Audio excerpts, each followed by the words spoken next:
Ceci est une émission payée par l'heure de la bonne nouvelle.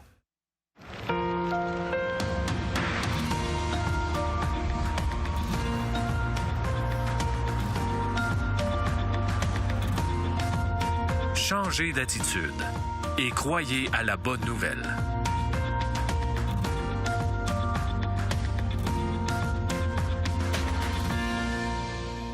Bonjour et bienvenue à l'heure de la bonne nouvelle. Bonjour François. Bonjour Jean-Pierre. Ça va bien? Ça va super bien. Bon. Et Jeff? Ça continue à aller bien. Ça continue à aller bien. Formidable, formidable.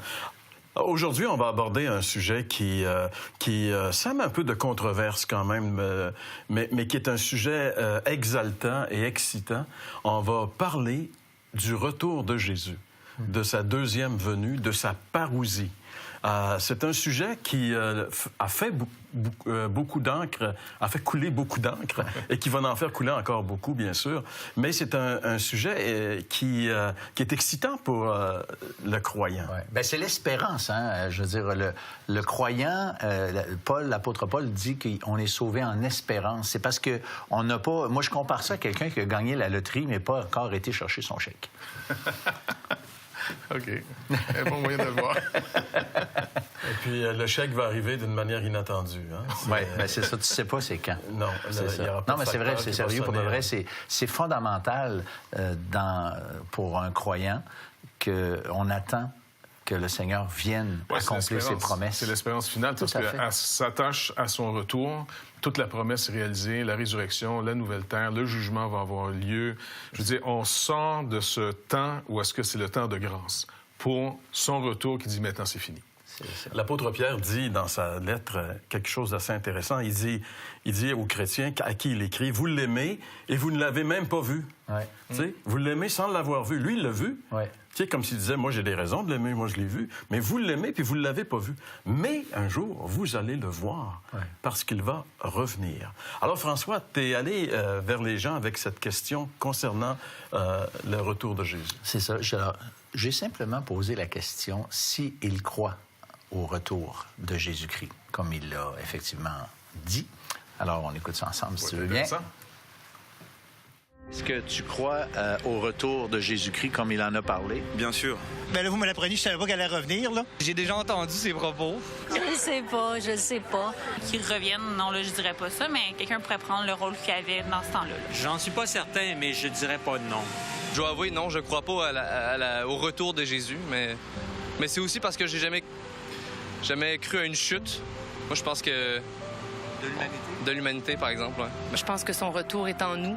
Moi, je crois que oui, que c'est possible de revenir d'une certaine façon, genre, influencer encore le monde, même après être parti. Si on se fait une belle histoire, oui. Dans le sens qu'à un moment donné, il va dire, bon, OK, je suis venu vous dire quoi faire, là. Vous voyez, là, ça marche pas. Alors, on ferme. Tout le monde est dehors.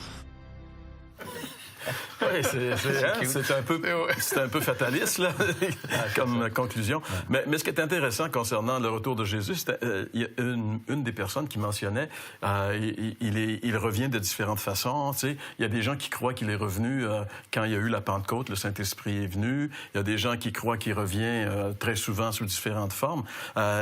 C'est vraiment varié, les opinions sur le retour de Jésus. Mais je pense qu'on a seulement sa parole, les Écritures que lui-même a authentifiées. C'est important de trouver des sources pour vérifier les choses. Donc, comment je peux vérifier si Jésus est déjà revenu ou il revient sous plusieurs formes ou qu'il va revenir littéralement comme il est parti?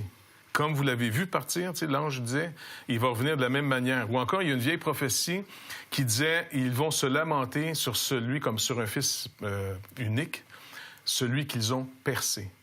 Donc, on va vraiment voir celui qu'on a rejeté en le clouant sur la croix du Calvaire. Donc, c'est lui qui revient. De la même manière qu'il est parti, comme encore une fois l'ange dit. Donc, visuellement, physiquement, il va revenir. Moi, je trouve que y a des gens... ma question, je pense, n'a pas été 100% bien comprise. C'est que, bien, en fait, c'est la question, peut-être pas, mais la réponse, c'est qu'il y en a qui ont interprété la question comme si... Est-ce qu'il va revenir? Il est déjà venu, là. Puis, il va-tu revenir? Parce que là, ça n'a pas full marché, là. Fait que, il va-tu revenir encore de la même façon, tu sais, comme un enfant, puis, revenir prêcher comme il a fait? Et ça la Bible ne dit pas ça. Mais c'est c'est ça, je comprends cette parce que pensée. Avant que les gens me redisent, parce que je suis né dans un foyer chrétien, là, tu sais, catholique, tout ça, fait que t'entends parler du salut, t'entends parler de Jésus-Christ qui est mort pour le péché, et puis il pardonne, et ainsi de suite. Mais il était venu sauver le monde. Puis moi, dans ma tête, je sais pas si c'était bien dit comme ça ou c'est moi qui le comprenais mal, mais je l'entendais toujours comme étant, il est venu sauver le monde pourrait aller meilleur. Puis là, je me dis, écoute... Quelque chose qui marche pas. Ouais, il y a quelque chose, la mayonnaise n'a pas pogné parce que... Il y a quelque chose qui marche pas. Et puis, c'était vraiment une question. Je faisais bien du pouce dans ce temps-là. C'était ma manière de me promener sur la planète, là, tu sais. Puis quand tu fais du pouce, tu as le temps de parler dans ta tête. Puis adieu si les canaux sont ouverts. Il y a quelques clowns, des fois, avec qui t'embarques. C'est intéressant. Mais c'était une question. Je dis, Seigneur, si t'es venu sauver le monde, je veux pas te décevoir, là, mais ça n'a pas marché. À moins que j'ai pas compris. Et plus tard, on m'a annoncé l'Évangile. Et là, j'ai mieux compris comment il sauve le monde. Eh bien, Jésus lui-même a dit qu'il allait revenir. On va lire le texte immédiatement après la pause. Vous avez des questions ou des commentaires sur ce que vous venez d'entendre? Contactez-nous par téléphone ou réagissez sur les médias sociaux.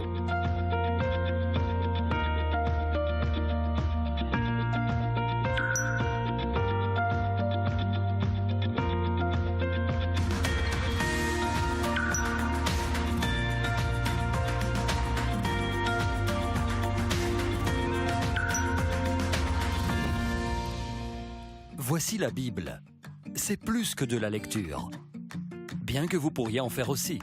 Maintenant, elle peut à son tour vous faire la lecture, vous montrer de façon inédite des histoires intemporelles, ou même vous faire partager ce que vous apprenez avec votre entourage.